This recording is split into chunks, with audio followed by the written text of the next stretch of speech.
Hello दोस्तों, welcome to main point study. आज हम करने वाले हैं पार्ट 2 कक्षा 11वीं का इतिहास का, जिसका नाम है लेखन कला और शहरी जीवन। और हम करने वाले हैं इसके मल्टीपल चॉइस क्वेश्चन MCQ, ठीक है, जिसे बहुविकल्पीय प्रश्न कहते हैं। ओके, और अब मेरे को ये बताने की ज़रूरत है नहीं कि MCQ करना कितना ज़्यादा इंपॉर्टेंट हो गया। हमारे एग्जाम के अंदर MCQ की भरमार आती है। और देखो, MCQ में स्कोर करने का सिंपल सा तरीका है।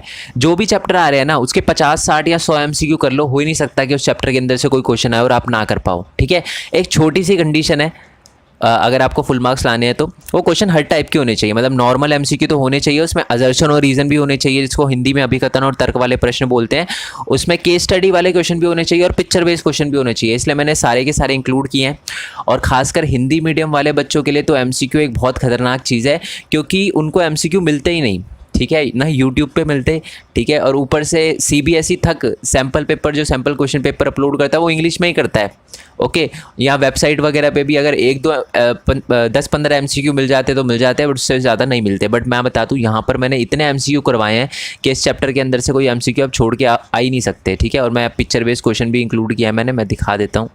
ये देखो, ये ऊपर गया ना, ये पिक्चर बेस्ड क्वेश्चन वगैरह है, वार का शीर्ष कहते हैं इसे, बहुत इंपॉर्टेंट है। क्वेश्चन की भरमार है और सारे हिंदी में। और वो जो पैराग्राफ वाला ऊपर आपके आया होगा ना, एक पैराग्राफ वाला क्वेश्चन भी आया होगा, ठीक है, वो भी हम करेंगे। बट उससे पहले मैं बता दूं कि यार, हमारा एक दूसरा भी चैनल है, उनको आप सब्सक्राइब कर लेना। सबका लिंक आपको नीचे डिस्क्रिप्शन में मिल जाएगा। Main point tag basically earning से रिलेटेड है, लिखा ही है स्टार्ट अर्निंग। कुछ वीडियो मैंने बनाई है, उसके थंबनेल आपको दिखा देता हूँ। जैसे मैंने 9,000 रुपये अर्न किए थे जोमेटो के IPO से। अब बच्चे सोच रहे होंगे कि कैसे किए, ठीक है, सोच में पड़ गए होंगे। बट मैं एक बात बता दूँ कि मेरा जोमेटो से दूर दूर तक लेना देना नहीं है, फिर भी मैंने जोमेटो से 9,000 रुपये कमाए 1 घंटे के अंदर। अब कैसे कमाए वो आप जाकर देख लेना। फ़ोन से एनिमेशन कैसे, वीडियो कैसे बनाएं, क्योंकि बहुत सारे बच्चे यूट्यूब पर वीडियो बनाना चाहते हैं बट फेस शो नहीं करना चाहते, तो ये एक बहुत अच्छा तरीका है। और साथ ही में मेरी पहली ऑनलाइन अर्निंग जो कि यूट्यूब से नहीं थी, बहुत सारे बच्चों को लगता है यूट्यूब से थी, बट वो यूट्यूब से नहीं थी, जहाँ से भी थी उसके बारे में बताया। और साथ ही में मैंने बताया कि how to create a free website. आप फ्री में वेबसाइट कैसे क्रिएट कर सकते हो। आप कोई से भी प्लेटफॉर्म या कोई भी करियर अपनाओ, एक चीज़ आपको आनी चाहिए कि आप फ्री में कैसे वेबसाइट बना सकते हो। क्योंकि बहुत सारे ऐसे बच्चे जो वेबसाइट डिज़ाइनिंग का कोर्स करते हैं 12th के बाद, ठीक है, तो पहले ही आप वेबसाइट बनाना सीख लो तो वो ज़्यादा अच्छा रहेगा ना, इतनी ज़्यादा मेहनत नहीं करनी पड़ेगी। और दूसरी बात है, आपको लग रहा होगा कि यहाँ पर मैंने बहुत टेक्नोलॉजी वगैरह का और जावा ये वो फलाना कोडिंग वगैरह का यूज़ किया, ऐसा कुछ भी नहीं किया, कुछ भी नहीं किया। मेरे को खुद कोडिंग नहीं आती, तो मैं कोडिंग से वेबसाइट कैसे बनाऊंगा। बट मैंने वेबसाइट बनाई है और एक बहुत बढ़िया वेबसाइट बनाई है, और आप ही के लिए बनाई है, बता दूंगा इस वीडियो के आगे, ठीक है। बट चलो जी, हम शुरू करते हैं। और ये एक बार ये सारे क्वेश्चन हो जाए ना, तो मैं एक बार बुक की PDF पे भी आपको लेके जाऊंगा। जो भी छोटी छोटी चीज़ें हैं जो मेरे को लगता है कि मेरे को आपको बतानी चाहिए, वो भी बताऊंगा, ठीक है। चलो, तो पहला क्वेश्चन है कि मेसोपोटामिया नाम ग्रीक शब्द मेसोस से लिया गया है, जिसका अर्थ है डैश, और पोटामिया का अर्थ है नदी, ठीक है। पहली बात तो एक क्वेश्चन से भी 100 क्वेश्चन बन सकते हैं, है ना। तो आपको ये क्वेश्चन आ सकता है कि मेसोपोटामिया किस भाषा से लिया गया शब्द है। तो मेसोपोटामिया ग्रीक भाषा से लिया गया शब्द है। इसका मैंने MCQ नहीं बनाया, क्योंकि पहले ही बता देना, फालतू में MCQ बनाने की क्या ज़रूरत है। और जो हमारा मेसोस है उसका मतलब आपको बताना है डैश है, और जो पोटामिया उसका अर्थ नदी है। तो मैं आपको बता दूं कि मेसोपोटामिया का मतलब होता है, मेसोस का मतलब होता है मध्य, बीच में, ठीक है, बीच में। और पोटामिया का मतलब होता है नदी। तो मैं आपको बता दूं, मेसोपोटामिया उस एरिया को बोलते हैं जो 2 नदी के बीच में है, ठीक है। अब वो कौन सी नदी है उसके लिए भी नीचे क्वेश्चन आएगा, इसलिए मैं आंसर नहीं बता रहा कौन सी नदी है, ठीक है। इसका आंसर तो समझ आ गया ना, फर्स्ट का C है। नेक्स्ट क्वेश्चन की बात करते हैं। मेसोपोटामिया अब डैश गणराज्य का हिस्सा है। देखो, आज आप देखोगे ना मैप में, तो आपको कोई भी कंट्री ऐसी नहीं मिलेगी जिसका नाम मेसोपोटामिया है, ओके। बट आज उसको अलग नाम से जाना जाता है। जैसे हमारे भारत को सिंधु घाटी सभ्यता बोला जाता था ना, वैसे ही जो हमारा मेसोपोटामिया है वो उसको पहले मेसोपोटामिया सभ्यता बोला जाता था, बट आज उसका नाम जो है वो इराक है। उस कंट्री का नाम जहाँ पर मेसोपोटामिया था उसका नाम इराक है। क्या नाम है? Iraq, okay. ईरान नहीं है, इराक है, ठीक है। मैं आपको वर्ल्ड मैप में भी दिखाऊंगा कि इराक कहाँ पर है और ईरान कहाँ पर है, ठीक है। चलो, नेक्स्ट क्वेश्चन वही है जो मैंने आपसे ऊपर बोला था कि मेसोपोटामिया 2 नदियों डैश और डैश के बीच में बीच की भूमि है। तो कौन सी नदी है वो? दजला और नील, फरात और नील, दजला फरात, उपरोक्त में से कोई नहीं। तो इसका आंसर तो आपको पता है। देखो, मैं ये जितने भी क्वेश्चन है ना, अगर आपने चैप्टर कंप्लीट कर रखा है ना, तो छोटी सी रिक्वेस्ट है, इसको है ना आप एज अ टेस्ट लेना। ये मत समझना वीडियो देख रहे हो आंख बंद करके, ऐसे नहीं करना। टेस्ट लेना और बताना कि सर मेरे इतने में से इतने नंबर आए हैं, ठीक है। तभी मज़ा आएगा और तभी आपको पता चलेगा कि आप कितने पानी में हो, कितने पानी में नहीं हो, ठीक है। चलो, तो इसका आंसर तो आपको पता चल ही गया था। मैं वैसे अब बताऊंगा हर क्वेश्चन का आंसर ही, बट आपको आधे सेकंड का टाइम दूंगा कि आप भी आंसर बता पाओ। इसका आंसर है जी सी, दजला और फरात। ठीक है, दो नदी है, दजला ऊपर से जाती है और फरात नीचे से। ठीक है, ठीक है। चलो, नेक्स्ट क्वेश्चन है हमारा कि मेसोपोटामिया भूमि की पहली ज्ञात भाषा डैश थी। मैं आपको बता दूं, सबसे पहले मानी जाती है कि मेसोपोटामिया जो पहली भाषा थी वो कौन सी थी? अरबी, सुमेरियन, फारसी या अकदियन? तो मैं आपको बता दूं कि माना जाता है कि मेसोपोटामिया की पहली जो ज्ञात भूमि थी वो सुमेरियन थी। ठीक है, अब इससे रिलेटेड ही एक और फैक्ट बता देता हूँ। उसके बाद है ना बहुत सारे अलग अलग कबीले के लोग, या मैं कहूँ एम्पायर के लोग, जाति के लोग आ गए। तो पहले फिर अकदियन लोग आ गए थे। अब उसके बाद उनका डोमिनेंस होने लग गया, उनकी भाषा फैलने लगी, तो सुमेरियन धीरे धीरे खत्म हो गई और अकदियन आ गई थी। ठीक है, बट इसका आंसर पहली भाषा पूछिए ना आपसे तो वो सुमेरी है। ठीक है, सुमेरियन या सुमेरी। नेक्स्ट क्वेश्चन की बात करते हैं। मेसोपोटामिया यूरोपीय लोगों के लिए महत्वपूर्ण था क्योंकि बाइबल के पहले भाग में डैश में इसका संदर्भ दिया गया है। अब इसका मतलब मैं आपको समझाता हूँ। देखो, मेसोपोटामिया में है ना, मैं आपको बता दूं जो यूरोपीय लोग हैं ना उन्होंने बहुत खोजबीन करी है, बहुत पुरातत्वविदों ने बहुत पैसे लगाए हैं यूरोप के लोगों ने। ठीक है, और यहाँ पर खोजबीन करी है। अब क्वेश्चन ये आता है कि यूरोप के लोगों ने क्यों कराई है। देखो, जब हम यूरोप की बात करते हैं तो क्रिश्चियन आते हैं, क्रिश्चियनिटी आती है ना। तो क्रिश्चियनिटी के एक बहुत बुक है, एक बहुत इंपॉर्टेंट बुक मानी जाती है, जैसे हमारी भगवत गीता है ना, तो बाइबल मानी जाती है क्रिश्चियन में। तो उनमें क्या होता है कि वो जो बाइबल है उसमें ना एक स्टोरी के बारे में बताया गया है, और वो स्टोरी हमें मेसोपोटामिया सभ्यता के अंदर भी देखने के लिए मिलती है। ठीक है, अब वो कौन सी स्टोरी है, पहले वो स्टोरी सुना देता हूँ क्योंकि स्टोरी से भी क्वेश्चन आएंगे।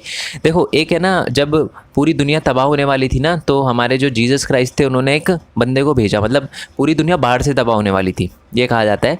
तो एक बंदे को भेजा ज़मीन पे कि जी बचाना है आपको। उनका नाम था नोआ। ठीक है, बाइबल के अंदर जो लिखा हुआ है नोआ।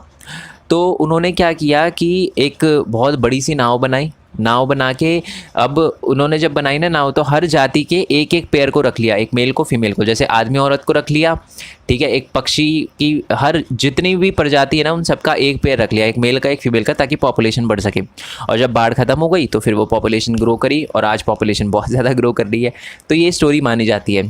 ठीक है, तो ये बाइबल का एक पार्ट है जिसमें लिखी गई है। अब ये कौन सी स्टोरी है, और ऐसी हमें मेसोपोटामिया भी देखने के लिए मिलती है, बट वहाँ पर जो हीरो का नाम है वो नोआ नहीं है, कुछ और है। वो नहीं बता रहा मैं क्योंकि उससे भी रिलेटेड क्वेश्चन है नीचे। तो इसका आंसर है जी ओल्ड टेस्टामेंट।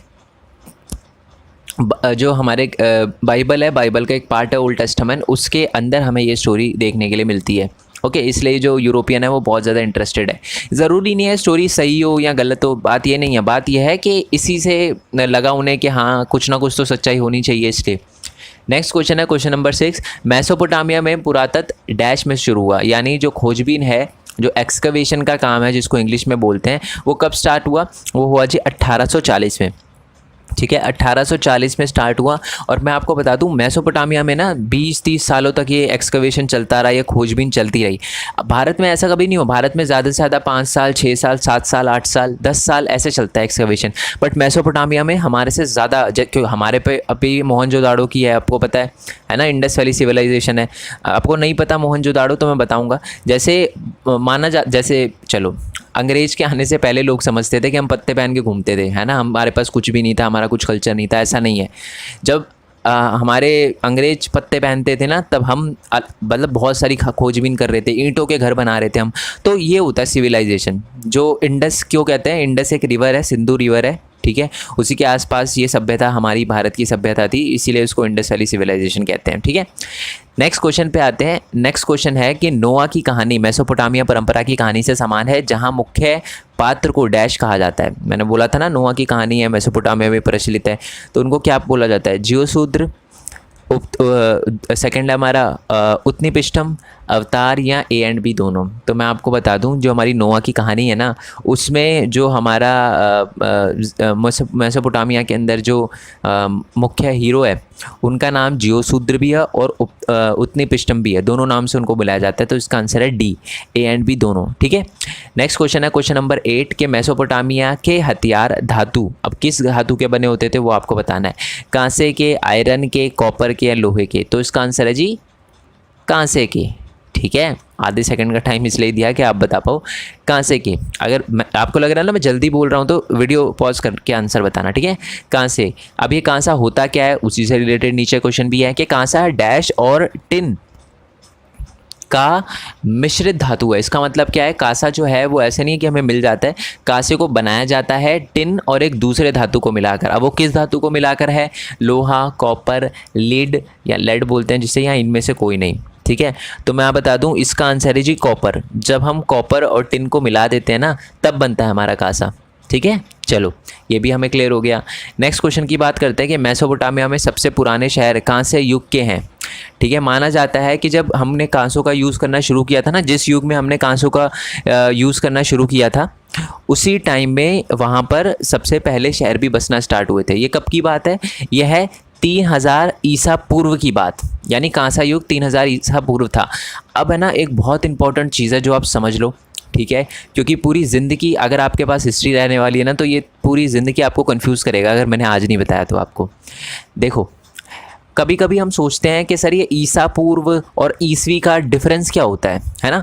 इंग्लिश में इनको बोलते हैं BCE, या ना ईसा पूर्व को BCE बोलते हैं, और AD ये वर्ड आपने सुना होगा और बहुत ज़्यादा बच्चे कंफ्यूज होते हैं। मैंने देखा है बहुत सारे ग्रेजुएशन के बच्चे भी इसमें कंफ्यूज होते हैं। अभी होता क्या है, देखो अभी कौन सा साल चल रहा है, 2021 चल रहा है, ठीक है। अब 2021 चल रहा है तो क्या हम सिर्फ 2000 साल से हैं, नहीं हम तो पहले से भी हैं। तो ये 2000 साल किसने फिक्स किया जी, 2000 साल है। तो मैं आपको बता दूं कि है ना जीसस क्राइस्ट माना जाता है कि 0 में पैदा हुए थे, मतलब 0 ईयर में जीसस क्राइस्ट पैदा हुए थे। और जीसस क्राइस्ट जी के पहले के जितने भी टाइम था ना उसको बोला जाता है BCE। यानी मान लो मैं अगर बात करूं जैसे अभी ये चल रहा है 2021 चल रहा है, ठीक है। अगर मैं आपको ये बोलूं कि आज से 2121 साल पहले, यानी 0 से भी 100 साल पहले का जो टाइम था उसको क्या कहेंगे, तो मैं बता दूं उसको कहते हैं हम 100 BCE, ठीक है जी, क्लियर हो गया। 100 BCE कहते हैं ये तो, क्योंकि ये वाले जो 2021 तो हो गया और फिर 100 साल और पीछे बोला तो 100 BCE बोला जाता है, ठीक है। जीसस क्राइस्ट से अगर हम 5000 साल पहले की बात कर रहे हैं तो 5000 BCE बोलेंगे। अगर जीसस क्राइस्ट से 3000 साल पहले की बात कर रहे हैं तो हम क्या बोलेंगे, हम बोलेंगे 3000 BCE या ईसा पूर्व जिसे बोलते हैं, यानी ईसा मसीह से पूर्व, पहले, ठीक है जी। आई होप ये बात समझ आ गई हो। और ईसवी यानी ईसा मसीह के जन्म के बाद, ये ईसवी चल रही है, AD चल रही है इंग्लिश में बोले तो। और जो जीसस क्राइस्ट जी के जन्म से पहले चल रहा था BCE, ओके। तो अब इस क्वेश्चन का मतलब क्या है कि जीसस क्राइस्ट के जन्म के 3000 साल पहले ही कांसे का यूज़ होना स्टार्ट हो गया था मेसोपोटामिया में, ठीक है। तो जो क्रिसमस है वो मैं ये बता दूं कि वो जैसे 2000 हमारा है ना 2021 चल रहा है, तो ये जीसस क्राइस्ट का भी 2021 का जन्मदिन है, ठीक है। चलो नेक्स्ट क्वेश्चन की बात करते हैं, क्वेश्चन नंबर 11। मेसोपोटामिया के उत्तर में एक उत्तरी भूमि जिसे डैश कहा जाता है, जहां पशुपालन लोगों को कृषि से बेहतर आजीविका प्रदान करता है। सर्दियों की बारिश के बाद भेड़ और बकरियां यहां उगने वाली घास और कम झाड़ियों पर फीड करती है। अब इसका मतलब क्या है, इसका मतलब मैं आपको समझा देता हूँ कि ना हमारा जो मेसोपोटामिया है उसके उत्तर भाग में ना बहुत बड़ा सा मैदान है जहाँ पर लोग ज़्यादातर कृषि की जगह पशुपालन करते हैं, क्योंकि उनको लगता है कि पशुपालन ज़्यादा बढ़िया है, ठीक है। क्योंकि वो फिर भेड़ बकरियों को चलाने के लिए मिल जाते हैं और भेड़ बकरियों का दूध निकाल के चीज़ों का आदान प्रदान करने का काम करते हैं, ऐसी वो अपनी जीविका चलाते हैं, ठीक है।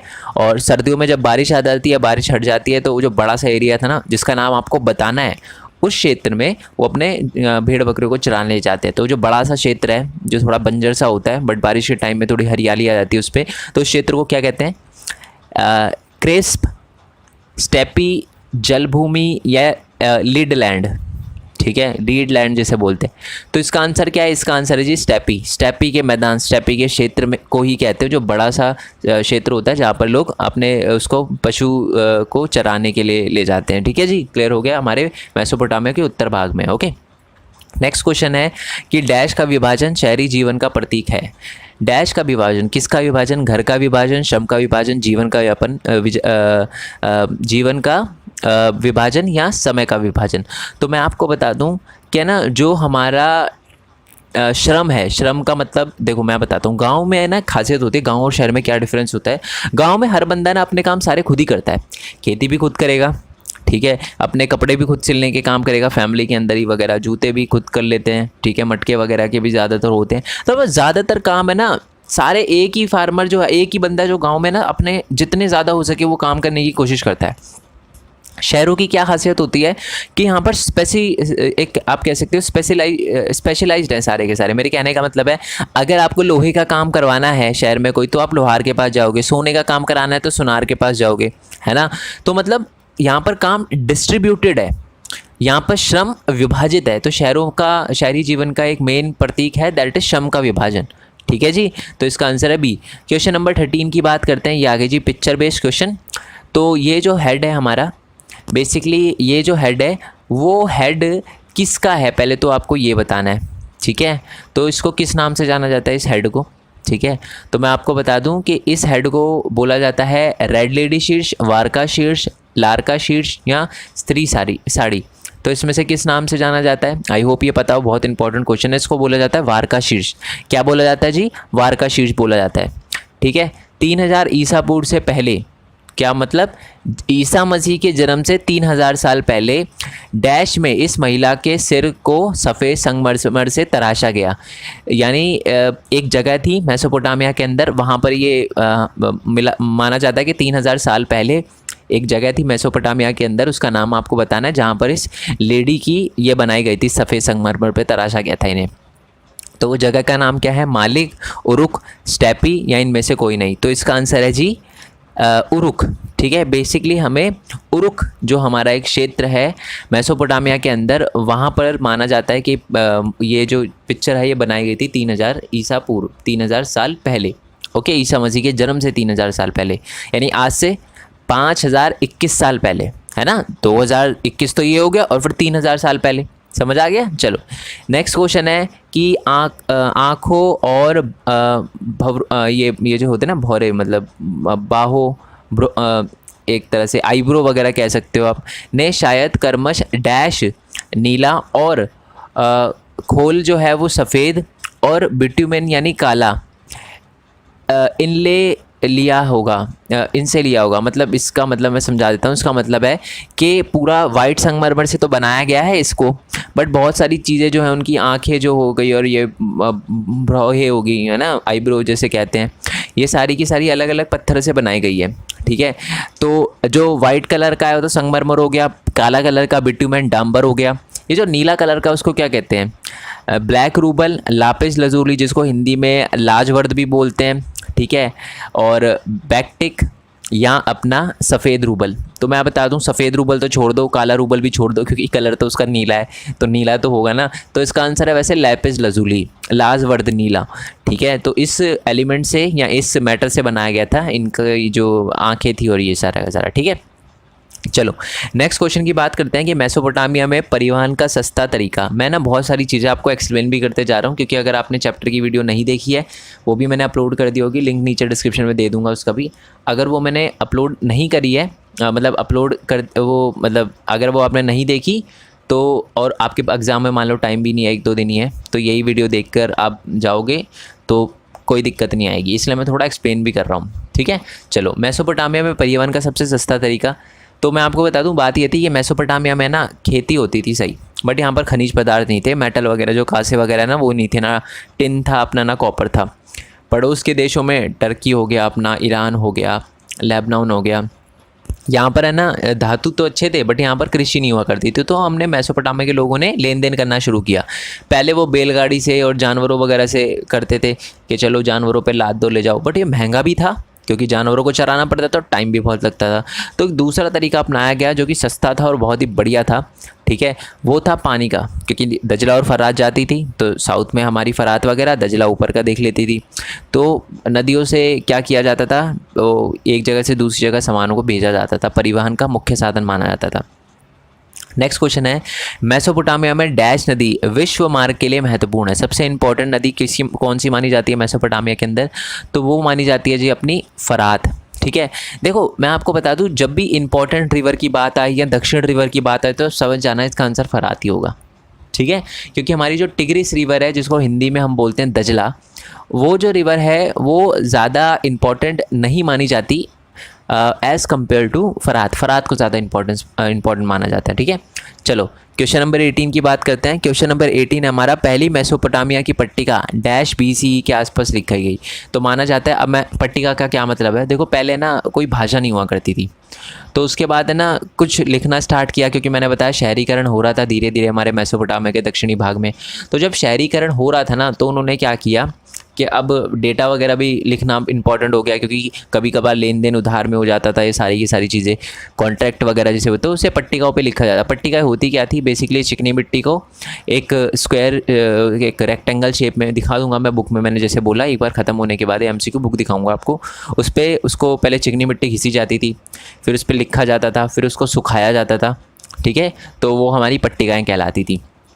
तो माना जाता है कि ये जो पहली पट्टिकाएं थी वो हमें 3200 ईसा पूर्व मिली थी, BCE। ठीक है, नेक्स्ट क्वेश्चन है क्वेश्चन नंबर 18, सुमेरी के बाद किस भाषा का प्रयोग हुआ।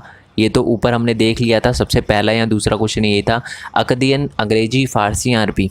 इसका आंसर है जी अकदियन। ठीक है, चलो नेक्स्ट क्वेश्चन की बात करते हैं। हमारा नेक्स्ट क्वेश्चन है, मेसोपोटामिया में डैश एक कुशल कला थी और अधिक महत्वपूर्ण और एक विशाल बौद्धिक उपलब्धि थी, जो एक विशेष भाषा की ध्वनि की प्रणाली को दृश्य के रूप में व्यक्त करती है। देखो बात क्या थी, मैं आपको समझाता हूँ। पहले क्या था, जैसे मैंने आपको बताया कि कोई भाषा वगैरह नहीं थी, फिर उन्होंने लिखना वगैरह स्टार्ट किया। अब ये ना बहुत दिक्कत देता था, क्योंकि देखो आज तो हमारे पास वर्ड है, मैं आपको बोलूँ जी नाम लिखो मेरा भारत, आप भारत नाम लिख दोगे, मैं बोलूँ कि इस जानवर का नाम लिखो, इसका लिख दो, आप लिख दोगे। बट उस टाइम में ना ज़्यादातर लोग पहली बात तो पढ़े लिखे भी नहीं होते थे, और दूसरी बात क्या है कि विजुअलाइज करना पड़ता था। जी भैंस है तो आप है ना, बुक के अंदर मैं दिखाऊंगा कि बिल्कुल जो भैंस का वर्ड है ना वो बिल्कुल भैंस जैसा ही बनाया गया है। ठीक है, तो ये बहुत बढ़िया कला मानी जाती थी, ऐसी कला मानी जाती थी जिसके लिए बहुत ज़्यादा दिमाग चाहिए, क्योंकि फिर आपको जो बोल रहे हैं उसको ही उतारना होता था उस पट्टिका पे। तो ये बहुत कुशल वर्क माना जाता था। कौन सा कुशल वर्क, लेखन का। लेखन का जो काम है बहुत कुशल माना जाता था, तो इसका आंसर है लेखन। ठीक है, क्योंकि इसमें बहुत मतलब विशाल बौद्धिक उपलब्धि मानी जाती थी ये जी हाँ लिख रहा है। ठीक है, नेक्स्ट है कि जो डैश मेसोपोटामिया के लोग पढ़ और लिख सकते थे। कितने लोग, कई लोग, केवल राजा, बहुत कम, या 1000 या 100 लोग। तो मैं आपको बता दूं मेसोपोटामिया में सिर्फ और सिर्फ बहुत कम जो लोग थे वही लिख पढ़ सकते थे, उनकी पॉपुलेशन बहुत कम थी जो लिख पढ़ सकते थे।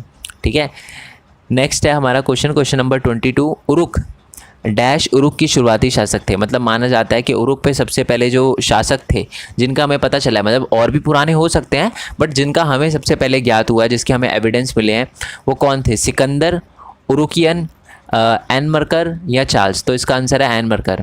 ठीक है, बेसिकली इससे जुड़ी एक कहानी है, वो भी मैं आपको सुना देता हूँ। बात ये थी, माना जाता है कि इन्होंने सबसे पहले पट्टिका लिखी थी, ये भी एक स्टोरी है।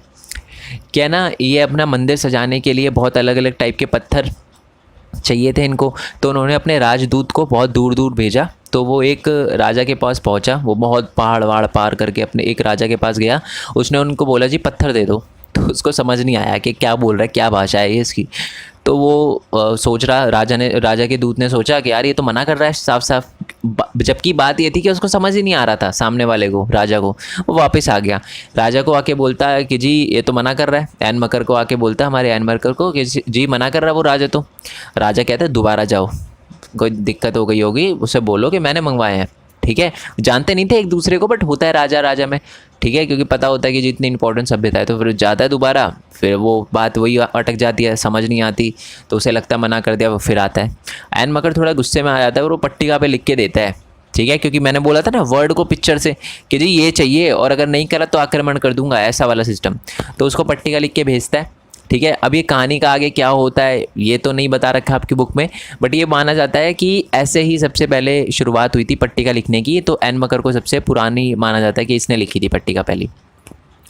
नेक्स्ट है कि जी क्यूनिफॉर्म शब्द डैश यानी क्यूनिस से लिया गया है। मतलब एक भाषा है, क्यूनिस जो है डैश भाषा का शब्द है, और क्यूनिस जो शब्द है उसका अर्थ है पच्चर या पच्चर, और फॉर्मा जिसका अर्थ है आकार। ठीक है, या मैं बोलूँ कीलाकार, पच्चर लिखा हुआ है यहाँ पर, कीलाकार वेज। तो कीलाकार शब्द जो कीलाकार के जो आकार थे जो हमने पट्टिकाओं पे देखे थे ना, जो बिल्कुल गोद के बनाए जाते थे शब्द, चिकनी मिट्टी पे लिखे जाते थे पट्टिका पे। तो ये बताना है आपको कि जो क्यूनिफॉर्म है वो किस भाषा का शब्द है, तो वो लातिनी भाषा का शब्द है। ओके, नेक्स्ट क्वेश्चन की बात करते हैं। डैश प्रेम और युद्ध की देवी थी कौन? और इन्नन्ना, अवतार या उपरोक्त सभी? तो मैं बता दूं, जो हमारी क्या कहते हैं, इन्नन्ना थी, वो प्रेम और युद्ध की देवी थी। मोस्ट इंपॉर्टेंट क्वेश्चन है जी, बहुत ज़्यादा इंपॉर्टेंट क्वेश्चन है, ठीक है। क्वेश्चन नंबर 25, डैश चंद्रमा के देवता थे, कौन थे चंद्रमा के देवता? और, इन्नन्ना, अवतार या उपरोक्त सभी? तो इसका आंसर है जी उर। और याद रखना, और एक जगह का नाम भी है हमारे मेसोपोटामिया में, जिसके बारे में हम आगे पढ़ेंगे। ओके, बट याद रखना ये हमारे चंद्र देवता भी हैं। नेक्स्ट क्वेश्चन की बात करते हैं कि मैं आपको बता दूं कि है ना, चलो पहले इसका थोड़ा सा कॉन्सेप्ट समझा देता हूँ। क्वेश्चन नंबर 26 के लिए बात ये होती थी कि है ना, नदी बहती थी, ठीक है। तो नदी में है ना, कभी कभार नदी की वजह से झगड़े भी हो जाते थे। अब कैसे हो जाते थे नदी की वजह से झगड़े? तो देखो, जो हमारी फरात रिवर है, उसके ऊपर जो रहते थे ना, उसके ऊपर वाले एरिया में जो लोग रहते थे, वो तो पानी यूज़ कर लेते थे और उस पानी को अपने खेतों तक ट्रांसफ़र कर देते थे। और इसी की वजह से जो नीचे वाले एरिया हैं, वहाँ पर रहने वाले जो कबीले हैं, उनको कम पानी मिलता था, तो इसलिए उनमें लड़ाई हो जाती थी। और जो जीतता था ना, वो राजा हारने वाले राजा के एरिया, या मैं बोलूँ नेता के एरिया को लूट लेता था, चीज़ें ले लेता था, और उनके एरिया के लोगों को गुलाम भी बना लेता था, ठीक है। अब क्वेश्चन आपसे ये पूछा है कि नेताओं ने ग्रामीण के आसपास बसने के लिए क्यों प्रोत्साहित किया? मैं आपको बता दूं, नेताओं ने बोला कि आप है ना, सारे के सारे आसपास बसो। और जो कबीले के एक तरह से नेता होते थे, वो सबको कहते थे कि आसपास रहो। क्यों ऐसा वो क्यों बोलते थे? भोजन के लिए, पानी के लिए, एक साथ एक सेना को तेज़ी से प्राप्त करने में सक्षम होने के लिए, या एक साथ नाव बनाने में सक्षम होने के लिए? तो इसका आंसर बड़ा सिंपल है, सी। बात ये थी कि अगर मान लो कभी दप्परदू हो जाती है, लड़ाई वगैरह हो जाती है, तो आप साथ में हो ना, तो आप हमला कर सकते हो, ठीक है। तो इसलिए इसका आंसर है सी। एक तरह से सेना तेज़ी से बनाने के लिए वो चाहता था कि साथ रहे, और सेफ्टी भी होती है इससे, है ना। नेक्स्ट क्वेश्चन की बात करते हैं 27 के एक तकनीक मील का पत्थर था जिसे हम कह सकते हैं कि शहरी अर्थव्यवस्था के लिए उपयुक्त था। तो मैं आपको बता दूं, शहरी अर्थव्यवस्था के लिए माना जाता है एक सबसे इम्पॉर्टेंट चीज़ जो एक तकनीक थी, अब वो कौन सी थी वो बतानी है। नाव, कुम्हार का पहिया, सिंचाई प्रणाली, या हमारा राजा? तो माना जाता है कि सबसे इम्पॉर्टेंट तकनीक जो उस टाइम थी हमारे शहरीकरण अर्थव्यवस्था में, वो थी कुम्हार का पहिया। अब कुम्हार क्या होता है? मटके बनाने वाला, पट्टिकाएँ बनाने वाला, ये वगैरह। पहिए से क्या लेना देना है? देखो, पहले है ना, पट्टिकाएँ बनाने में टाइम लगता था, बट जैसे ही वो कुम्हार का पहिया आ गया, तो आप देखते हो मटका भी जल्दी जल्दी वो घुमा के मटका बना लेते हैं। तो ऐसे तेज़ी से होने लगा काम, ठीक है। ऐसे इस कुम्हार के पहिए की आने की वजह से जो टाइम था ना हमारे कुम्हार का, वो बहुत ज़्यादा बचा, और इससे पट्टिकाएँ ज़्यादा हुई, लिखने की कला, मटके वगैरह, ये सारी की सारी चीज़ें बहुत तेज़ी से बनने लगी, ठीक है। जिससे क्या हुआ, डेवलपमेंट भी बहुत तेज़ी से होने लगा, और ज़्यादा पट्टिकाएँ मिलती थी तो ज़्यादा व्यापार होता था, है ना, ज़्यादा उधार पे होता था काम। मतलब अर्थव्यवस्था जो थी कहीं ना कहीं उस टाइम हमारे कुम्हार के पहिए पे डिपेंडेंट थी, कुम्हार पे डिपेंडेंट थी कि जी ये पट्टिका बनाएगा, है ना, ये लिखेगा, या लिखेगा नहीं तो कम से कम चिकनी मिट्टी से बनाकर आकृति तो प्रदान करेगा। तो ये काम है ना, फिर वो जब पहिया आ गया तो बहुत तेज़ी से कर पा रहा था हमारा कुम्हार। ओके, चलो क्वेश्चन नंबर 28 की बात करते हैं कि मेसोपोटामिया में डैश सह शताब्दी। अब ये सह शताब्दी का मतलब क्या होता है? सह शताब्दी का मतलब होता है जी 1000 साल, ठीक है। एक दशक का मतलब होता है 10 साल, ठीक है। और एक हमारी क्या कहते हैं उसको, शताब्दी को कहते हैं 100 साल, और एक सह शताब्दी को कहते हैं 1000 साल, ठीक है जी, समझ आ गया। तो मेसोपोटामिया में डैश सह शताब्दी ईसा पूर्व, ठीक है, यानी ईसा मसीह से जन्म से अगर एक शताब्दी लिखा होगा तो 1000 साल पहले, दो सह शताब्दी लिखा होगा तो 2000 साल पहले, ये लिखा हुआ है, तक बेलनाकार पत्थर की मोहरें आ गई थी जो केंद्र में छेदित की जाती थी। मैं समझा देता हूँ इसका मतलब क्या है। हमारे मेसोपोटामिया में, इसके लिए मेरे को अभी पिक्चर दिखानी पड़ेगी आपको, मैं दिखा दूंगा। तो मेसोपोटामिया में, चलो पहले दिखा देता हूँ तभी आपको समझ आएगा अच्छे से। तो इंग्लिश में हो गया, थोड़ा हिंदी में दिखा देता हूँ आपको। थोड़ा सा नीचे आते हैं, नीचे, और फिर ये देखो ये पट्टिकाएँ वगैरह है। डोंट वरी, मैं सारे ले जाऊँगा, चीज़ें आपको अच्छे से समझाऊँगा, बट पहले तो वो मोहरे वाला क्लियर कर देता हूँ कि वो क्या था।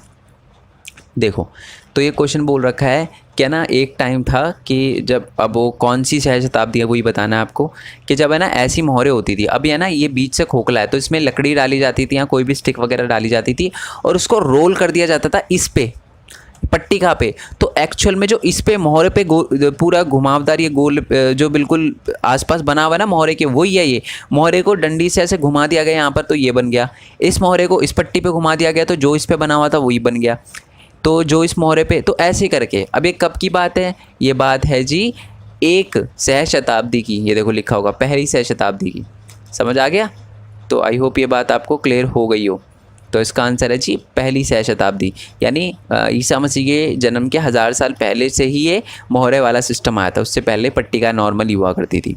ठीक है, नेक्स्ट क्वेश्चन है मेसोपोटामिया समाज डैश परिवार। मेसोपोटामिया समाज में डैश परिवार थे। कैसे परिवार थे? परमाणु परिवार थे, संयुक्त परिवार थे, मिक्स परिवार थे, या विभाजित परिवार थे। तो इसका क्या आंसर है? यहाँ पर पक्का आप गलत करके आओगे। वैसे इसका आंसर मैं बता दूं, परमाणु परिवार थे। अब ये परमाणु का मतलब क्या होता है? एकल। एकल का मतलब होता है एक हम न्यूक्लियर फैमिली नहीं सुनी, जैसे कि सिर्फ माता पिता और बच्चे।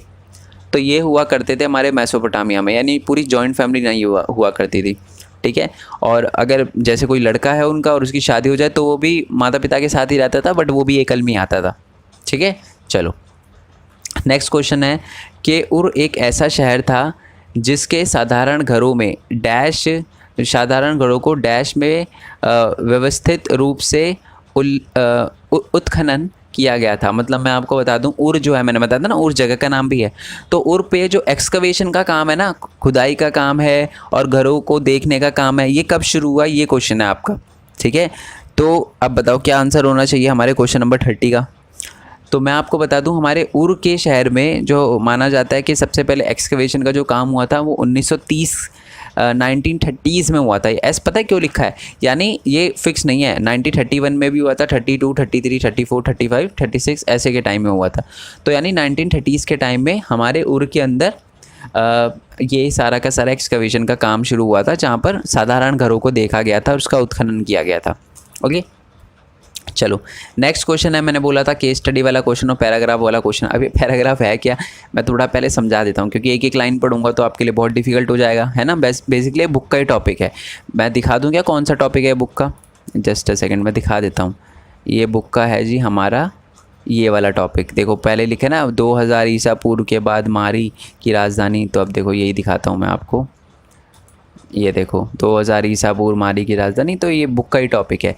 ठीक है, मैं बता देता हूँ इसके अंदर क्या लिखा है। इसके अंदर बेसिकली एक है कि 2000 ईसा पूर्व यानी ईसा मसीह के जन्म से 2000 साल पहले है ना, जो मारी की राजधानी थी वो बहुत ज़्यादा फूल रही थी, बहुत फल फूल रही थी।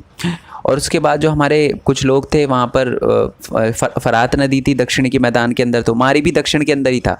तो दक्षिण का जो मैदान था वहाँ पर फरात रिवर थी, फरात नदी थी। तो वहाँ पर क्या होता था कि 2 तरह के लोग थे, जो कृषि करने वाले फार्मर या कृषक, और पशुपालन। ठीक है, बट ज़्यादातर जो लोग हैं वो पशुपालन करते थे। ठीक है, और इसी की वजह से इन दोनों में लड़ाई चलती रहती थी। अब लड़ाई क्यों चलती है यार? वो पशुपालन है, पशुपालन करे, वो कृषि करे, तो लड़ाई किस चीज़ की? लड़ाई पता है किस चीज़ की? दोनों की एक दूसरे से इसलिए नहीं बनती थी क्योंकि जो हमारे किसान थे वो हमारे पशु पालने वाले लोगों को इसलिए पसंद नहीं करते थे क्योंकि होते थे खाना बदोश। ठीक है, और कभी कभी खाने के चक्कर में ये कृषि किसानों के जो एरिया होते थे उनको लूट लिया करते थे, तो इसलिए किसान पे भरोसा नहीं करते थे। और जो हमारे पशुपालन है करने वाले जो हैं, है ना, वो किसानों पे भरोसा इसलिए नहीं करते थे या उन पे गुस्सा इसलिए करते थे क्योंकि हमारे जो किसान थे, जैसे कि मान लो एक नदी है, नदी के आसपास तो किसानों के वो होते थे, खेत होते थे, तो वो है ना अपना वो जानवरों को ले जाने की परमिशन नहीं देते थे हमारे किसान, कि जी तुम ये जो पशु पालने वाले को ये नहीं बोलते थे कि जी आप इसको पार करके जा सकते हो, मना कर देते थे। ओके, तो यही एक बहुत बड़ी प्रॉब्लम थी जिनसे उनमें लड़ाई वगैरह चलती रहती थी। ठीक है, और उसके बाद आपको बताया है कि जो मेसोपोटामिया की सभ्यता है वो बहुत ही मिश्रित है। बहुत सारे अलग अलग एरिया के लोग जो हैं वो मेसोपोटामिया में आकर बसने लगे थे। बहुत अलग अलग टाइप के लोग थे। ओके, अलग अलग जाति के लोग थे और वो अपने भगवान को भी मानते थे। ठीक है, और मेसोपोटामिया के भी भगवानों को मानते थे, ये बता रखा है, देवी देवताओं को मानते थे। ठीक है, अब ये पढ़ लेना, कोई दिक्कत नहीं। वैसे क्वेश्चन तो इससे रिलेटेड कर ही रहे हम, है ना। तो पहला क्वेश्चन है कि मारी के राजा किस समुदाय से थे। चलो ये पहले मैं दिखा देता हूँ। तो मारी के बारे में बता दिया ना, तो मारी के जो राजा थे, वैसे तो मैं वैसे बता दूँ आपको कि एमराइट से थे, बट फिर भी मैं आपको दिखा देता हूँ। ठीक है, कि ये कहाँ पर लिखा हुआ है कि मारी के राजा अमेरी थे। ठीक है, अमेरी समझ आ गया ना आपको, एमेराइट को ही अमेरी कहा जाता है, मैं ऊपर भी दिखा देता हूँ। अमेरी थे बेसिकली, आपको समझ आ गया ना, एमेराइट से अमेरी शासक थे, यानी वो एक जगह से आए थे और वो मेसोपोटामिया के मूल निवासी नहीं थे, भिन्न थे वो।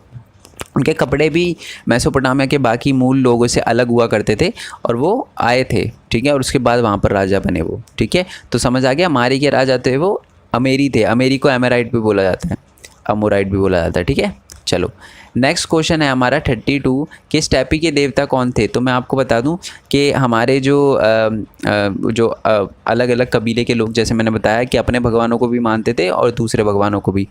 ठीक है, तो जो मेसोपोटामिया के जो इन्नन्ना है, ठीक है, और उनको तो मानते ही मानते थे। और वो है ना स्टेपी के जो भगवान थे, जो हमारे जो मैंने अभी आपको बताया ना एमेराइट, वो स्टेपी के भगवान जिनको क्या कहा जाता था पहले तो वो आप बताओ। मारिक बोला जाता था, डैगन बोला जाता था, ड्रैगन बोला जाता था या उर बोला जाता था, तो उनको डैगन बोला जाता था।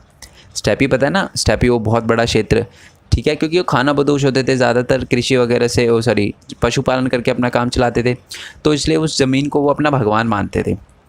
ठीक है, तो वो क्या करते थे वहाँ पर इन्नन्ना और उनको तो मानते थे और साथ में हमारे डैगन को भी मानते थे। ठीक है, वो उसी क्षेत्र से आए थे। ठीक है, तो इसलिए वो उनको भी मानते थे। तो ये पूरा का पूरा बता रखा है। नेक्स्ट क्वेश्चन है हमारा कि मारी में अधिकांश क्षेत्र का उपयोग डैश के रूप में किया जाता था। बकरी वगैरह भेड़ चराने के लिए, कृषि के लिए, मंदिर के लिए, बंजर भूमि। तो मैंने आपको बता ही दिया था, ज़्यादातर लोग जो हैं मारी के अंदर बकरी व भेड़ वगैरह चराने के लिए यूज़ करते थे ज़मीन का। ज़्यादातर जानवर ही पालने वाले लोग हुआ करते थे हमारे मारी के अंदर। ठीक है, चलो अभी तक देखो हमने 3 एरिया के बारे में पढ़ा है, उरुक, उर, मारी। ये 3 बहुत इंपॉर्टेंट जगह है हमारे मेसोपोटामिया के अंदर। ठीक है, नेक्स्ट क्वेश्चन नंबर 34 की बात करते हैं। मारी में डैश और किसानों के बीच संघर्ष हुआ था। किसान के परिवार और किसान के बीच में, चरवाहे और किसान के बीच में, व्यापारी और किसान के बीच में, या राजा और किसान के बीच में। तो आपको पता ही है कि मारी के अंदर है ना, हमारे चरवाहे जो थे, जो खाना बदोश थे, उनके और किसानों के बीच में लड़ाई चलती रहती थी, संघर्ष चलता रहता था। ठीक है, नेक्स्ट क्वेश्चन है, मारी अपनी अत्यधिक उत्पादक कृषि के साथ दक्षिणी मैदान पर नहीं बल्कि डैश नदी पर बहुत अधिक ऊपर स्थित हैं। पहली बात तो मैंने आपको बता दिया था कि जब भी दक्षिण के मैदान या नदी की बात हो दक्षिण के अंदर, तो एक ही नदी है, दैट इज़ फरात। ठीक है, पर इसमें लिखा हुआ क्या है, ये बता रखा है कि जो मारी है वो अत्यधिक उत्पादक कृषि के साथ साथ, मतलब दक्षिणी मैदान में है ना, वो जो बहती थी ना, तो वो अपने साथ बहुत ज़्यादा ऐसी मिट्टी लाती थी जो उपजाऊ होती थी। वैसे दक्षिण का एरिया हमारे रेगिस्तानी एरिया था हमारे मेसोपोटामिया के अंदर, बट वहाँ पर भी कृषि हो जाती थी, क्योंकि जो हमारी फरात रिवर थी वो अपने साथ बहुत ज़्यादा उपजाऊता लेकर आती थी, उपजाऊ मिट्टी लेकर आती थी, और वहाँ पर खेती हुआ करती थी इसी की वजह से। ठीक है, तो यही बता रखा है। अब मारी कहाँ पर स्थित है, ये फरात रिवर के आसपास स्थित है।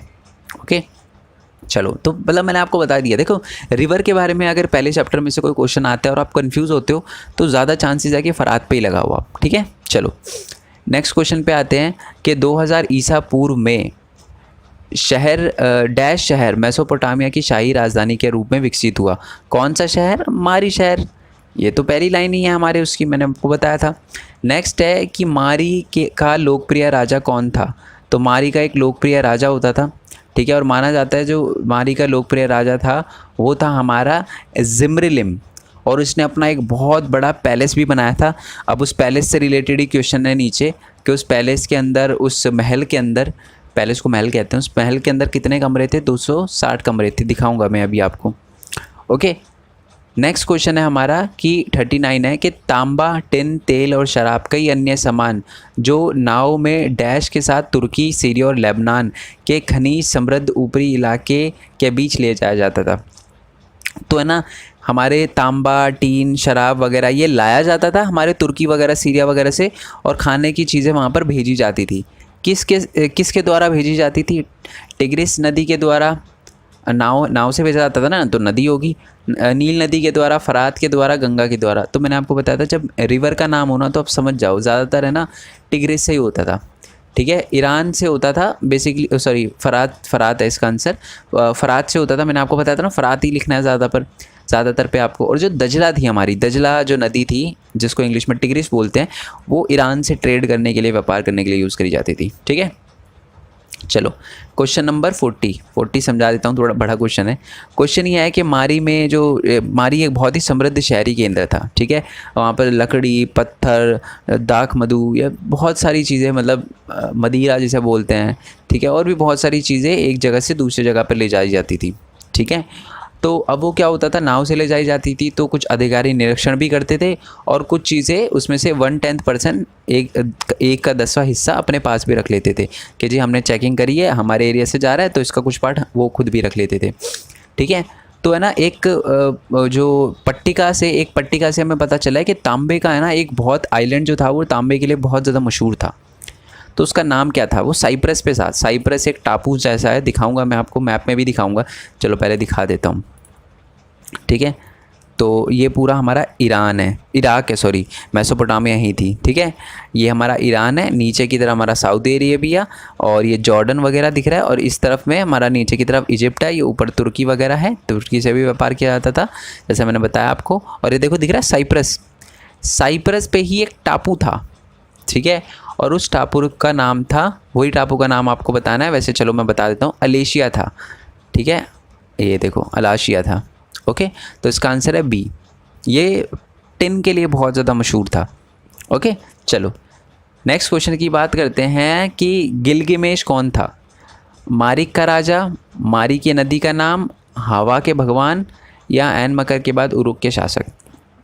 तो माना जाता है कि हमारे जो गिलगामेश थे वो कब आए थे, किसके बाद आए थे। तो हमारे जो गिलगामेश थे वो माना जाता है कि एन मकर जो थे ना हमारे, ठीक है, एन मकर थे, उसके बाद के शासक गिलगामेश थे।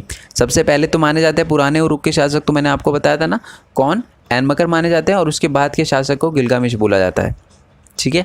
गिलगामेश है ना एक बहुत काव्य वगैरह चीज़ें पट्टिका पे उन्होंने लिखी थी, कुछ कहानी लिखी थी उन्होंने एक पट्टिका पे नहीं, बहुत सारी पट्टिका पे, कितनी पट्टिका पे उसका भी एक क्वेश्चन है नीचे, बट आगे बढ़ जाते हैं पहले। चलो यही क्वेश्चन आ गया। तो मेसोपोटामिया के लोगों ने अपने शहर में जो गर्व महसूस किया उसका एक मार्मिक अनुस्मारक हमें गिलगामेश महाकाव्य के अंत में आता है, जो डैश पट्टिका में लिखा गया था। कितनी, 12 में, 15 में, 18 में या 20, कितनी पट्टिकाओं में लिखा गया था। तो इसका आंसर है जी 12 पट्टिकाओं में लिखा गया था, ठीक है। पता स्टोरी सुनो। बात यह है कि मेसोपोटामिया के बाद एन मकर के बाद जो हमारे राजा थे गिलगामेश, सही थे, बड़ी महंगी बातचीत थी उनकी, सब सही चल रहा था, बट उनका दोस्त मर गया। अब वो उन्होंने सब कुछ त्याग दिया और चले गए। फिर दोबारा से वापस आए, उन्हें थोड़ा लगा कि यार मैं वापस आया हूँ, कोई मेरे पे हंसे ना कि जी मैं वापस आ गया त्याग करके ऐसे, तो इसलिए वो बाहर खड़े थे। बट उन्होंने देखा वहाँ कि वहाँ पर है ना बहुत सारी आज भी इमारतें थी या बहुत सारी ऐसे वे वो थे चीज़ें जिसकी उसने खुद नींव रखी थी। तो मतलब आज भी वहाँ के लोग उसको भुलाए नहीं हैं, उनको भुलाया नहीं है उन्होंने, तो इसलिए उनको खुशी हुई, तो यही उन्होंने महाकाव्य में लिखी और वो 12 महाकाव्य थे, ठीक है। 12 पट्टिकाओं पे लिखा महाकाव्य था। चलो नेक्स्ट क्वेश्चन है कि पृथ्वी के चारों ओर चंद्रमा घूमता है, एक साल में 12 महीने होते हैं, एक महीने में 4 हफ्ते होते हैं, एक दिन में 24 घंटे होते हैं और एक घंटे में 60 मिनट होते हैं। ये हमें किस देश से मिला है, पाकिस्तान से, भारत से, मेसोपोटामिया से, फ्रांस से। तो पाकिस्तान तो हटा दो, ठीक है, ये 1947 में बना है, उससे पहले पाकिस्तान नाम का तो कोई देश था ही नहीं, तो ये तो हो ही नहीं सकता। हम तो हज़ारों साल पहले की बात कर रहे हैं। भारत, मेसोपोटामिया या फ्रांस। तो वैसे इसका आंसर मैं बता दूं, इसका आंसर है जी मेसोपोटामिया, ठीक है। कुछ लोग बोल सकते हैं भारत भी है, सही बात है, भारत के मतलब वेद वगैरह में कुछ लिखा गया है, इसके बारे में बताया गया है, बट मेसोपोटामिया के अंदर माना जाता है कि ये सारी की सारी चीज़ें हमें देखने के लिए मिली है, ठीक है।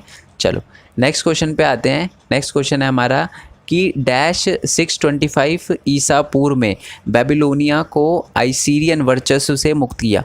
बेबीलोनिया यानी दक्षिणी भारत को, दक्षिणी भारत कह रहा हूँ, दक्षिणी मेसोपोटामिया को बेबीलोनिया बोला जाता था। तो 625 ईसा पूर्व यानी ईसा मसीह के जन्म से 625 साल पहले है ना, वहाँ पर एक राजा था, आइसीरियन राजा था, उसको हटा दिया गया। किसने हटाया? इसको वैसे अकेमिट्स बोलते हैं, ठीक है। अकेमिनेट्स, हमारा नोबोपोलोसार, सरगोन या हमारा अलेशिया तो हो नहीं सकता, ये तो हमने पढ़ लिया था, एक आइलैंड है जहाँ टिन बहुत ज़्यादा मिलता था। इसका आंसर मैं बता देता हूँ, इसका आंसर है जी हमारा नोबोपोलासर। नोबोपोलासर जो था उसने बेबीलोन के आइसीरियन के राजा थे उसको हरा दिया था, ठीक है। अब ये क्वेश्चन है ना, आप सोच रहे होगे सर ये तो हमारी बुक में लिखे ही नहीं है। मैं दिखाऊंगा कहाँ लिखे हैं, बहुत इंपॉर्टेंट है, चैप्टर नंबर 1 में ही दिखाऊंगा मैं आपको। नेक्स्ट क्वेश्चन है कि सिकंदर ने बेबीलोनिया पर विजय प्राप्त की थी। कब विजय प्राप्त की थी? 225 ईसा पूर्व, 331 ईसा पूर्व, 221 ईसा पूर्व या 539 ईसा पूर्व।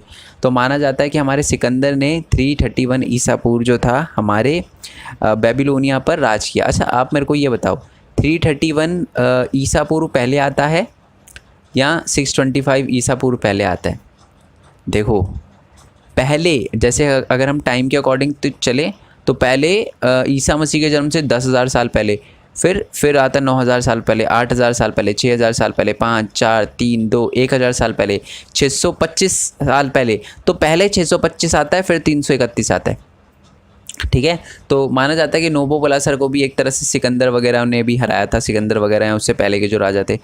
नेक्स्ट क्वेश्चन है कि बेबीलोन के अंतिम आइसीरियन राजा कौन थे?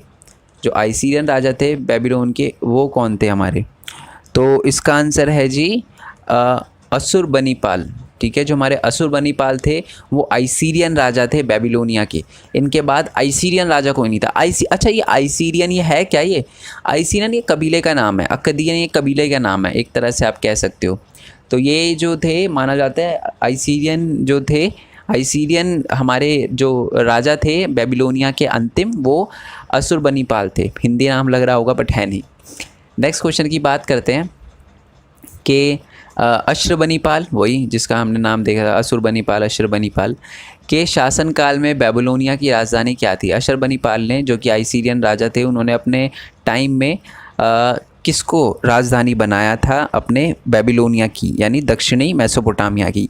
तो इसका आंसर है जी निनेवे। ठीक है, नीनवे बोला जाता है, निनेवे बोला जाता है। ठीक है, तो निनेवे को हमारे अशुरबनीपाल ने बेबीलोनिया की राजधानी बनाया था। ठीक है, नेक्स्ट क्वेश्चन है कि जिगुरात। ठीक है, जिगुरात से आप क्या समझते हैं? जिगुरात का मतलब क्या होता है? छड़, पुरानी गोली, पुरानी गोली यानी पुरानी पट्टिका से है यहाँ पर। ठीक है, टैबलेट को डायरेक्टली पट्टिका कर दिया तो इसका पट्टिका होना चाहिए। ठीक है, समझ जाना, पुरानी गोली भी लिख दो, कोई दिक्कत नहीं, क्योंकि आंसर गलत ही है वाला पॉइंट। सी का बात करते हैं सीढ़ीदार टावर या उपरोक्त में से कोई नहीं। तो मैं आपको बता दूं जिगुरात को बोला जाता है सीढ़ीदार टावर, यानी सीढ़ीदार जो ऊपर चढ़ने के लिए सीढ़ीदार होता है ना, तो उसको बोला जाता है, हम जिगुरात बोलते हैं। ओके, नेक्स्ट क्वेश्चन की बात करते हैं कि स्वतंत्र बेबीलोनिया का अंतिम शासक था डैश। बेबीलोनिया का स्वतंत्र बेबीलोनिया का अंतिम शासक था, तो जो बहुत अंतिम शासन माना जाता है। अब आप बोलोगे सर ये तो हमने देख लिया था, वो हमारा क्या नाम था उसका? अशुरबनीपाल था। अरे वो आइसीरियन था, यहाँ पर सबका बिल्कुल अंतिम राजा का माना जाता है। अंतिम राजा का पूछा गया तो माना जाता है कि हमारा जो बिल्कुल ही अंतिम राजा था कहाँ का? बेबीलोन का, वो बोला जाता है नाबोडिनस को। ठीक है, नबोडिनस को। ओके, नबोडिनस को बिल्कुल अंतिम शासक माना जाता है बेबीलोन का। अगर आइसीरियन पूछे तो अशुरबनीपाल। नेक्स्ट है, ये क्वेश्चन आपसे पूछा गया है कि 2370 ईसा पूर्व में अक्कद का राजा कौन था? अक्कद का पूछा गया है। अक्कद हमारे नॉर्थ वाला एरिया जो था हमारे, उसका राजा कौन था? दोगान, निनिवे, नोबोपोलासर या नबोनिडस? तो इसका आंसर भी नबोनिडस है। ठीक है, तो इसका मतलब आपको क्या समझ आया कि हमारा जो नबोनिडस था वो अक्कदियन राजा था। इसके रिलेटेड और भी क्वेश्चन आया था ना हमारा कि जो हमारे नबोनिडस थे वो अंतिम शासक थे, और वो किस उसके थे, किस आप कह सकते हो कबीले के थे? तो वो अक्कदियन थे, अक्कदी भाषा बोलते थे वो। ठीक है, अब एक बार पहले तो मैं आपको मैप दिखा देता हूँ दोबारा से। ठीक है, ये इराक है, ये ईरान है। ठीक है, टिग्रिस रिवर जो हमारी फ़रात थी वो यहाँ, सॉरी दजला थी यहाँ, फ़रात ये नीचे की टाइम, ये तहरानी, अलग अलग देश दिख रहे हैं, टर्की वगैरह नीचे, या इस तरफ की साइड में इजिप्ट है जो आपको दिख नहीं रहा। ठीक है, और साथ में नीचे की तरफ सऊदी अरेबिया है, ये इराक, बगदाद, समझ रहे हो? चलो ये सारा का सारा हमें हो गया क्लियर। अब मैं एक बार बुक से आपको दिखा देता हूँ। ठीक है, तो थोड़ा सा इसे जूम आउट कर लेते हैं। चलो थोड़ा सा इसको 80 पे लेके जाते हैं। चलो अब थोड़ा शुरू से आ जाओ। हाँ जी, तो ये मेसोपोटामिया के अंदर जो अलग अलग भाषा थी, ये मैं आपको बता चुका था कि मेसो को बोला जाता है मध्य में, पोटामिया को बोला जाता है जी दो नदी के बीच में, ठीक है। और यहाँ पर ये बता रखा है, ये पूरा का पूरा बता रखा है जी, इराक़ के अंदर है, दो नदी है, फ़रात और दजला, यूफ्रेटर, टिग्रिस, जिसका नाम मैं बार बार इंग्लिश में ले रहा था, ठीक है। और बहुत माना जाता है कि ये पहले लेखन प्रणाली यहीं शुरू हुई, फिर दूसरी कंट्री में फैली, जैसे कि हमारे टर्की वगैरह में फैली, हमारे इजिप्ट में फैली, ठीक है। फ़ाराओ थे ना, राजा थे हमारे मिस्र के, उन पे फैली ये सारा का सारा। फिर बताया गया कि यहाँ पर पहली जो भाषा थी वो सुमेरी भाषा थी, सबसे नोन भाषा मानी जाती है। उसके बाद जैसे अलग अलग राजा आते गए, अलग अलग भाषा प्रचलित होती गई। तो सुमेरी भाषा को किसने हटाया था? धीरे धीरे वो हटी थी हमारी अक्दी भाषा की वजह से। और एक भाषा है अमारिक, ठीक है, अराइमक, ठीक है, अराइमक, ठीक है, ओके जी। अरामाइक एक भाषा थी, वो भी, उसका भी यूज़ किया जाता था, ठीक है। और आज भी बहुत सारे इलाकों में इसका यूज़ किया जाता है। उसके बाद ये मैंने बताया था आपको, एक्सकवेशन वगैरह स्टार्ट हुआ था यहाँ पर 1840s में, ठीक है। और एक नोआ की कहानी जो थी वो मैंने बताई थी आपको, टैब। और मैंने आपको ये भी बताया था कि ओल्ड टेस्टामेंट भी यहीं कहीं लिखा होगा, ठीक है। ओल्ड टेस्टामेंट से लिया गया था पूरा का पूरा। ये मैंने मेसोपोटामिया का बता दिया कि उत्तर में स्टेपी के मैदान थे। और हाँ, ये वाला खेती का याद रख लो, ये क्वेश्चन है जो मैंने उसके अंदर इंक्लूड नहीं किया। माना जाता है कि जो हमें खेती के साक्ष्य ना वो 7000 ईसा पूर्व के हैं, ठीक है, यानी आज से ऑलमोस्ट 9000 साल पहले, है ना। 2000 ये हो गए और 7000 पहले, तो 9000 से 8000 साल पहले के वो माने जाते हैं हमारे, कि यहाँ पर खेती हुआ करती थी, ठीक है। चलो, यहाँ तक हमें क्लियर हो गया, ओके। उसके बाद मैंने आपको शहरीकरण का बताया था, श्रम विभाजन का एक क्वेश्चन था, है ना। और ये हमारा 3000 साल पहले माना जाता है कि वहाँ पर कांस्य युग था। वारकाशीश के बारे में क्वेश्चन था हमारा, और इंग्लिश में लेपिस लजूली बोला जाता है इसको, वो भी मैंने आपको दिखाया था, ठीक है। शहरों में माल की आवाजाही कैसे होती थी? नाव से होती थी। और ये देखो, ये वर्ड, ये बैल, देखो बैल की तरह लग रहा है ना, मैंने बोला था ना आपको, इसलिए बहुत इंपॉर्टेंट माना जाता था लिखने वालों को, ठीक है। और पहली पट्टिका 3200 साल पहले मिली थी, ये भी मैं आपको बता चुका हूँ। 5000 से ज़्यादा शब्द थे। और ये देखो, कीलाकार पट्टी पे लिखा गया है ना। देखो, आज के मुकाबले तो ये कोई भी कर लेगा, बट उस टाइम के मुकाबले सोचो कि कितना इम्पोर्टेंट माना जाता था, मतलब कितना बढ़िया लग रहा है देखने में, ठीक है। आपको भी बहुत ज़्यादा मेहनत करनी पड़ेगी अगर आपको ऐसा बनाना है। और उस टाइम कैसे बनाया होगा सोचो, बिना कुछ टेक्नोलॉजी वगैरह किसी भी चीज़ के, ओके। बनाई कैसी जाती थी? बता ही चुका, चिकनी मिट्टी होती थी, उसको रब किया जाता था, ठीक है। फिर उसको प्लेन किया जाता था, सरफेस को जैसे जैसे प्लेन किया गया, फिर लिखा जाता था इस पर गीली पे ही, और फिर उसको सुखाया जाता था। तो देखो, आज भी चमक रही है, इतना चमकाया उसको, ठीक है। तो ये सारा का सारा। और ये क्यूनिफॉर्म मैंने आपको बताया था, लातिनी शब्द था। एक एक लाइन से मैंने क्वेश्चन बनाया है, हर एक चीज़ से मैंने क्वेश्चन बनाया है। और ये मैंने आपको बताया, सबसे कुशल माना जाता था लेखन कार्य को। साक्षरता बहुत कम थी, ये पहली लाइन ही लिखी हुई है कि मेसोपोटामिया में बहुत कम लोग पढ़े लिखे थे, ठीक है। और फिर ये एम्बेराइट की कहानी सुनाई थी ना, हमारे उरुख के राजा थे वो, जो अपना मंदिर को बनवाने के लिए दूसरी जगह पर भेजा गया उसको, ये सारी की सारी बातें, ठीक है। और ये हमारी इन्नन्ना यहीं पर है, इन्नन्ना। और जो हमारी कौन थे दूसरे वाले, चंद्रमा के देवता, ठीक है, उर जिनका नाम था, ओके। और ये सारा का सारा, मतलब एक एक लाइन मैंने कवर कराई। मैंने बोला कबीले जो थे वो एक दूसरे से लड़ते रहते थे नदी के चक्कर में, ये पूरा का पूरा यहाँ पर लिखा हुआ है, ठीक है। मोहरों के बारे में तो मैंने आपको बता ही दिया था। शहरी जीवन, यहाँ पर न्यूक्लियर फैमिली होती थी, एकल परिवार, जिसको परमाणु परिवार भी बोलते हैं। एकल परिवार याद रखना, ये थोड़ा सही वर्ड है, ठीक है। अच्छा, एक और बात यार, अभी तक अगर आप वीडियो देख रहे हो ना, तो मैंने एक वेबसाइट बना दी है जिसके बारे में मैंने शुरुआत में ही बताया था, ठीक है। और बिल्कुल खुद से बनाई है। और बता दूं, वो वेबसाइट आप ही के लिए है। मैं वहीं पर नोट्स और MCQ वगैरह अपलोड करूँगा, ठीक है। चैप्टर के नोट्स भी वहीं पर आपको मिलेंगे। तो जाना गूगल पे और लिखना मेन पॉइंट स्टडी, ठीक है। एंटर मारना गूगल पे, यूट्यूब पे नहीं, गूगल पे। तो पहले तो यूट्यूब चैनल आएगा मेरा, ऑब्वियस सी बात है। उसके नीचे आपको मेरी वेबसाइट मिलेगी mainpointstudy.in करके।